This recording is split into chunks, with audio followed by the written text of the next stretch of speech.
everyone, this is Bindu Prabha Sahu. Welcome you again to our YouTube channel Snips Biology. So in this video we will discuss the most important questions from evolutionary biology. Okay, ये part 3 है, part 1 and part 2 already uploaded है. हम लोगों ने playlist बना रखा है, तो प्लेलिस्ट में जाके आप लोग वो देख सकते हैं. ओके, और इसका लिंक भी आपको आई बटन में क्लिक करके मिल जाएगा. क्लियर? और ये जो क्वेश्चंस हैं, these are very very important from your exam point of view. Okay, for all the PG entrance test and specifically CPET 2022. तो ये हमारा सीपीईटी का सीरीज चल रहा है. तो अगर आप लोगों ने अभी तक हमारे चैनल को सब्सक्राइब नहीं किया है तो सब्सक्राइब कर लो, क्योंकि हम लोग सीपीईटी से रिलेटेड बहुत सारे प्रैक्टिस सेट्स आप लोगों के लिए लेकर आ रहे हैं. ओके, हर हफ्ते प्रैक्टिस सेट्स आ रहे हैं, तो हमारे साथ बने रहिए.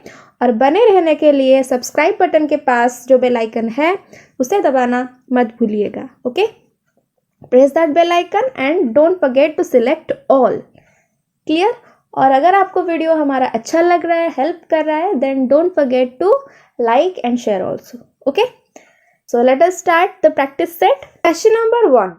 Lamarck's argument in support of theory of evolution was centered around use and disuse of organs, survival of the fittest, continuous variation या फिर all of the above.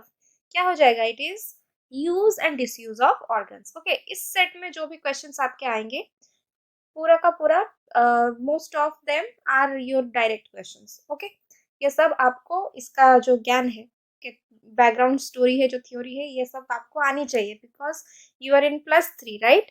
तो आप +2 में ये सब पढ़े हैं और +3 में भी फर्स्ट ईयर्स में ये सब पढ़ते आ रहे हैं. ओके, तो ये डायरेक्ट क्वेश्चंस हैं. और अगर भी कोई आपको डाउट आ रहा है, then ask us questions through the comment section. Okay, now come to question number 2. Charles Darwin knew of mutations. Okay, he called them, मतलब according to Charles Darwin, mutation is what? Continuous variation, discontinuous variation, spots या फिर none of the above. Okay, simple question है आपका discontinuous variation. Okay, continuous variation गलत से भी मत लिखना. Okay, now come to question number 3. Which one of the following is considered as evolutionary force? Inheritance of acquired characters, speciation, mutation या फिर natural selection. Okay, it is natural selection. Understood? Now come to question number 4. According to Neo Darwinism, which one is responsible for evolution of organisms? Neo Darwinism के हिसाब से. Okay, इनमें से क्या evolution के लिए responsible है? Mutation, natural selection या फिर both या फिर इनमें से कोई एक. ओके, इधर म्यूटेशन और नेचुरल सिलेक्शन, कोई भी एक हो सकता है. तो देखो 4 का आंसर क्या हो जाएगा? म्यूटेशंस. न्यू डार्विनिज्म के हिसाब से mutation is responsible for evolution of organisms. Clear? Now come to question number 5. Which law of evolution states that warm-blooded animals of hot and humid areas have abundant melanin pigment?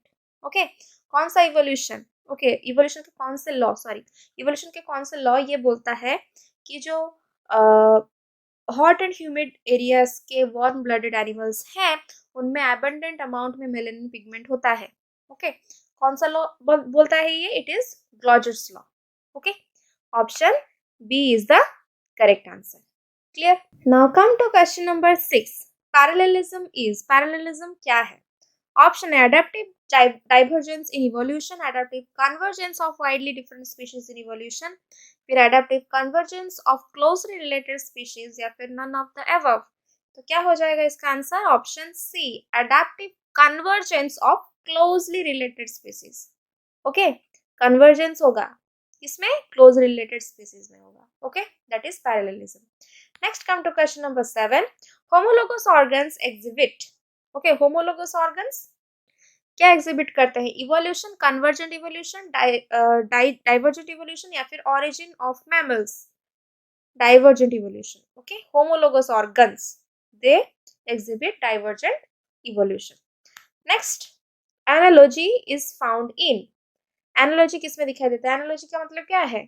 Similarity of function and superficial resemblance of structure. Okay, but they have different origins. Clear?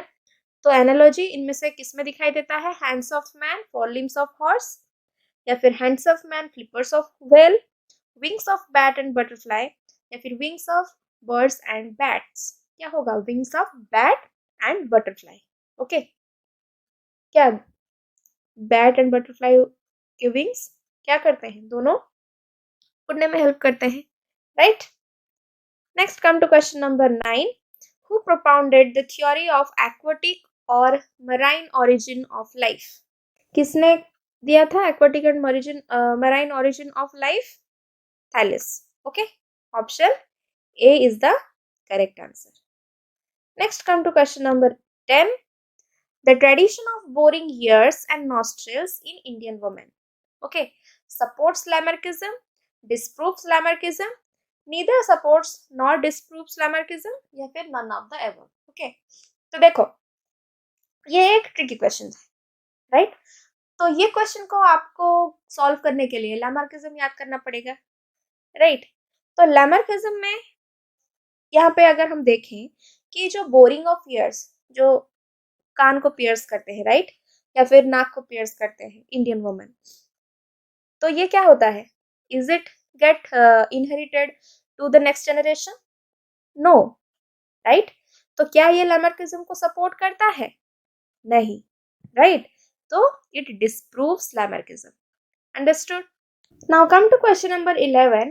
Preformation theory of evolution states that. Preformation theory के हिसाब से क्या होता है? All living forms have originated from ocean water. All living beings have arisen from a primordial fluid. या फिर living things were animated by vital force या फिर ova contain miniatures of the adult in preformed state. Okay, तो प्रीफॉर्मेशन theory जो है that states that ova contains miniatures of the adult in preformed states. Okay, 11 का answer D. Now come to question number 12. The formation of two species from one ancestral species is known as, okay, anagenesis or phyletic evolution, cladogenesis और divergent evolution, sympatry या फिर allopatry. sympatry allopatry हम पहले से भी पढ़े हैं, right? ये तो नहीं होगा। पूछा है कि दो स्पीसीज एक ही एंसेस्ट्रल स्पीसीज से फॉर्म हो रहे हैं, तो ये क्या है? This is what? योर क्लैडोजेनेसिस और डाइवर्जेंट इवोल्यूशन. क्लियर? अंडरस्टूड? ऐसे clear? Now come to question number 13. Isolated populations with the potential for rapid speciation are, okay, small in number, dimorphic, large in number या फिर inbred. Isolated population के बारे में यहाँ पे पूछा है जिसमें रैपिड स्पेशिएशन होने की पोटेंशियलिटी है, तो क्यों है? Because they are small in number. Okay, option A. Now come to question number 14. Directional selection favors both extreme forms of a trait, intermediate forms of a trait, one extreme form over the other extreme form, and over intermediate forms of a trait. बाप रे, फिर all of the above. Okay, तो 14 क्या पूछा है कि directional selection favors. Directional selection किसे favour करता है? तो one extreme form over the extreme form, okay, and over intermediate forms of a trait. Okay, intermediate form और extreme form के ऊपर one extreme form. Understood? Clear? Option C is the correct answer. समझ में आया? अगर नहीं समझ में आया तो comment section में पूछो. Next come to question number 15. The unit of evolution is individual, social groups, population या फिर species. क्या होगा? It is population. Okay, unit of evolution is population. Okay, now come to question number 16. The total collection of genes at any one time in a unit of evolution is called genotype, demotype, multiple allele group या फिर gene pool. क्या? total collection of gene. Okay, it is gene pool. Okay, option D is the correct answer. Now come to question number 17. The reaction which allows animals to escape from actual or potential danger in the environment is called shelter, appeasement, avoidance या फिर threat. क्या है? It is avoidance. Okay, can you tell me what is appeasement? Okay, write down in the comment section. Okay, now come to question number 18. The mating system where the male has access to more than one female is known as. Okay, एक ऐसा mating system जिसमें mail के पास more than one female की access हो, that is known as what? Monogamy, polygamy, polyandry या फिर none? It is polygamy. Okay, polyandry नहीं होगा, it is polygamy. मोनो तो नहीं होगा because more than one दिया हुआ है, right? Next, come to question number 19. Visible and audible displays of many insects, birds, and fishes are examples of conditional reflexes, fixed action patterns, imprinting या फिर courtship. It is imprinting. Okay, visible and audible displays of insects, birds, and fishes. Okay. Next, come to question number 20. The drive that leads to goal directed behavior and satiation is known as. Satiation क्या है? Satisfaction, तुष्टि. Clear? The drive which leads to goal directed behavior or goal directed satiation is known as ritualized behavior, intention display behavior, motivated behavior या फिर displacement behavior. It is motivated behavior. Okay, एक goal है, right? उसके हिसाब से behave हो रहा है.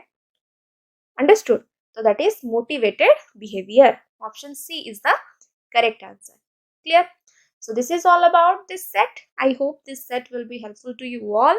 मिलते हैं आप लोगों से अगले वीडियो में. Till then हमारे साथ बने रहिए. Take care of yourselves and press that like and share button, as well as don't forget to subscribe and press that bell icon. Okay. Thank you.